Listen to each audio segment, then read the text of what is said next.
नदीम रज़ा का सलाम। बात है सुप्रीम कोर्ट के साबिक़ चीफ जस्टिस काजी फ़ाइज़ ईसा की, जिन्हें मंसूर अली शाह ने एक्सपोज कर दिया और उन पर कई संगीन इल्ज़ामात लगा दिए हैं। मंसूर अली शाह कहते हैं कि जस्टिस काजी फ़ाइज़ ईसा के दौर में अदालत में मदाखलत बहुत ज़्यादा बढ़ गई है, जो इनकी वजह से जो भी कुछ हुआ है उसके देर पा असरात और नताइज हमारे सामने आएंगे।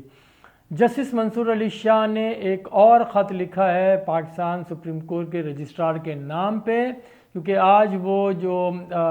साबिक़ चीफ जस्टिस काजी फ़ाइज़ ईसा का जो आज रेफरेंस था, उनके अलविदाई रेफरेंस था, उसमें शिरकत उन्होंने नहीं की और दूसरा ख़त लिखा था रजिस्ट्रार को, जिसमें उन्होंने बड़े संगीन इल्ज़ामात आयद किए हैं। क्योंकि काजी फ़ाइज़ ईसा का जो दौर था वो अपने मुंतकी अंजाम को पहुंचा, वो दौर मुकम्मल हुआ। यकीनन इस दौर के अंदर कई अहम तारीख़ी फ़ैसले हुए हैं जिसने मुल्क की सियासत के ऊपर बिलखुसूस संगीन और गहरे असरात मुरतब किए हैं, और बिलखुसूस उसके जो असरात हैं पाकिस्तान तहरीक इंसाफ के ऊपर पड़े हैं, क्योंकि वो यही वजह है कि PTI की आला तरीन क़यादत और जो सोशल मीडिया का उनका जो नेटवर्क है उसने मुसलसल जस्टिस काजी फ़ाइज़ ईसा को अपने निशाने पर रखा, उन पे कड़ी तनकीद वो करते रहे। इसीलिए जो सुप्रीम कोर्ट के सीनियर तरीन जज हैं, जो सीनियरिटी की लिस्ट में पहले नंबर पे थे, वो मंसूर अली शाह, उन्होंने भी ख़त पे ख़त लिखे और चीफ जस्टिस को ख़त लिखे थे, 2-3 पहले भी ख़त लिखे। किसी भी उन्हें बुलाया जाता था कार्रवाई के लिए किसी भी बेंच में तो उसका हिस्सा नहीं बनते थे, और अभी जो दूसरा ख़त लिखा उसमें इन पे बड़े संगीन इल्ज़ामात मंसूर अली शाह ने लगाए हैं काजी फ़ाइज़ ईसा पे कि इनके दौर में जिस तरह के जो काम हुए हैं वो ठीक नहीं हुए हैं, और अदालत में जो मदाखलत का दरवाज़ा काजी फ़ाइज़ ईसा ने खोल दिया है वो इंतहाई शर्मनाक है और ये लंबा चलेगा। इसके जो इनके जो इख्तियारात का जो नाजायज़ फ़ायदा यानी फ़ायदा कहेंगे या इस्तेमाल किया है वो इन्होंने ठीक नहीं किया। फिर मंसूर अली शाह ने ये भी लिखा है कि उन्होंने जो साकिब निसार हैं उनका भी जो रेफरेंस था उसमें भी उन्होंने शिरकत नहीं की थी, क्योंकि साकिब निसार ने भी अपने इख्तियारात से तजावुज़ किया था। इसीलिए क्योंकि अगर वो फेयरवेल में शिरकत करते हैं तो इसका मतलब ये होता है कि फेयरवेल के अंदर जो भी चीफ जस्टिस जाने वाला है उनकी जो खिदमात हैं उसको अप्रिशिएट किया जाता है, उनकी तारीफ़ें की जाती हैं। बोलते हैं अगर मैं शरीक होता, मंसूर अली शाह कहते हैं, अगर वो शरीक होते तो वो भी फिर इस गुनाह के जुर्म में बराबर के शरीक होते। इसलिए उन्होंने फ़ैसला किया कि मंसूर अली शाह ने फ़ैसला किया कि वो चीफ जस्टिस काजी फ़ाइज़ ईसा के रेफरेंस में वो शिरकत नहीं करेंगे, क्योंकि इसमें जो बात आती थी, क्योंकि इसमें वाज़ेह तौर पे जुडिशरी हमारी बिलखुसूस सुप्रीम कोर्ट डिवाइडेड थी। यही मंसूर अली शाह का कहना है कि अदलिया भी तकसीम हो चुकी थी। जिस तरह के इक़दाम काजी फ़ाइज़ ईसा ने किए हैं, क्योंकि उन्होंने खुल्लम खुला इल्ज़ामात लगा दिए, इसमें किसी किस्म की भी उन्होंने कोई लियत लाल से काम नहीं लिया, क्योंकि वो कहते हैं कि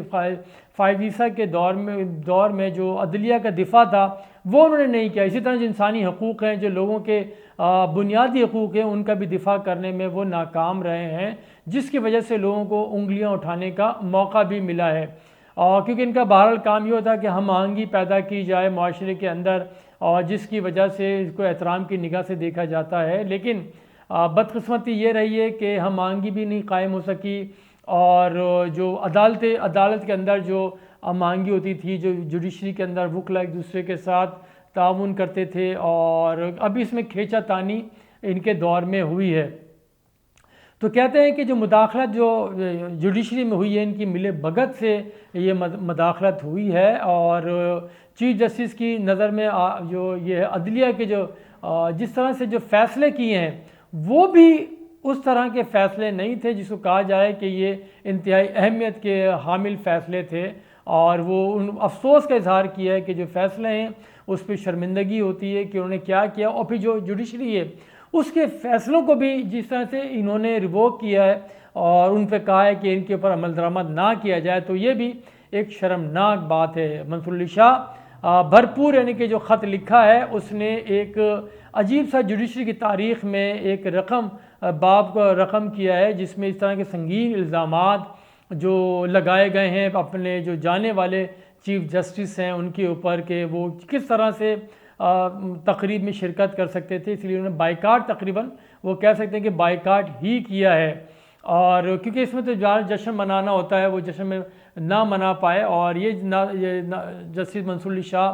के जो कमेंट्स हैं ये इंतहाई ख़तरनाक है। अब देखना ये भी है कि आगे क्या होता है, आगे बढ़ेगी अदलिया तो क्या होगा, क्योंकि अभी जो चीफ जस्टिस जिनको बनाया गया है या आफरीदी, इनका सीनियरिटी लिस्ट के अंदर तीसरा नंबर था। और इससे पहले कहा यह जा रहा था, बिलावल भुट्टो ने भी कहा था कि मंसूर अली शाह ही हमारे चीफ जस्टिस होने चाहिए, क्योंकि वो सीनियर तरीन जज हैं और उनकी भी काबिलियत पर किसी को शक नहीं होना चाहिए। और ऐसे में जब मंसूर अली शाह का जो ख़त दूसरा जारी हुआ है, और अब ये देखना है कि वो या आफरीदी जो उनके जूनियर हैं उनके साथ काम करते हैं या नहीं करते हैं, या उनके दौर में भी ये ख़त व किताबत का सिलसिला जारी रहेगा। क्योंकि बहरहाल जुडिशरी जो है हम मुसलसल देख रहे हैं कि वो तकसीम होती चली आ रही है। जिस तरह से इफ्तिखार चौधरी के दौर से जो आगाज़ हुआ है, लोग बार बार नाम गिनवाते हैं, साकिब निसार का भी, बंदियाल का भी और दीगर